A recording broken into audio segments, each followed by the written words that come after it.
जिलाधिकारी विनय गौड़ा ने वरिष्ठ अधिकारियों की मौजूदगी में बल्लारपुर क्रीड़ा संकुल में पहुंचकर राष्ट्रीय क्रीड़ा स्पर्धा की पूर्व तैयारियों का निरीक्षण किया।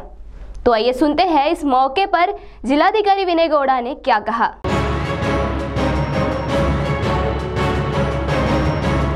बल्लारपुर तालुका क्रीड़ा संकुल में होने वाले 67वें राष्ट्रीय शालेय मैदानी क्रीड़ा स्पर्धा की पूर्व तैयारी का निरीक्षण जिलाधिकारी विनय गौड़ा जीसी ने 23 दिसंबर को लिया। विसापुर के क्रीड़ा संकुल में भेंट देकर उन्होंने संपूर्ण व्यवस्था का निरीक्षण किया तथा संबंधितों को सूचना भी दी। इस मौके पर मुख्य कार्यकारी अधिकारी विवेक जॉनसन, जिला पुलिस अधीक्षक रविंद्र सिंह परदेसी, सहायक जिलाधिकारी गुरुकांतम एम, विशेष कार्य अधिकारी डॉक्टर विजय इंगोले, मनपायुक्त विपिन पालीवाल, जिला क्रीड़ा अधिकारी अविनाश पुंड, जिला पूर्ति अधिकारी अजय चरडे, विभागीय अधिकारी स्नेहल राहटे, तहसीलदार डॉक्टर कांचन जगताप, हरीश शर्मा, राहुल पावड़े, डॉक्टर मंगेश गुलाड़े आदि उपस्थित थे। वहीं इस मौके पर मीडिया प्रतिनिधियों को उन्होंने इस संबंध में जानकारी दी।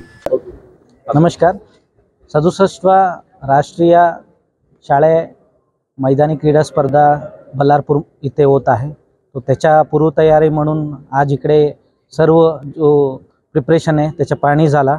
आपला सर्व टीम, त्याच्यामध्ये असलेला अधिकारी, व्हॉलंटियर्स, विविध संघटनेच्या पदाधिकारी हे सर्व दिवसरात्री काम करत आहे ताकि आपला जो कार्यक्रम आहे भव्य दिव्य होणार आहे आणि त्या रीतीने सर्व तयारी सुरू आहे। आणि आजपासून ते टीम येणे सुरू झालेले आहे। त्यांच्या राहण्याच्या ठिकाणी, त्याच्यानंतर ट्रान्सपोर्टेशन, भोजनच्या व्यवस्था आणि पूर्ण इकडे स्टेडियमच्या व्यवस्था सर्व जोरात सुरू आहे। आणि मी सर्व चंद्रपूरकरांना आवाहन करतो की तुम्ही पण मोठ्या प्रमाणावर या राष्ट्रीय क्रीडा स्पर्धामध्ये सहभाग व्हावे ताकि आपला चंद्रपूरचं नाव पूर्ण राष्ट्र पातळीवर जाईल।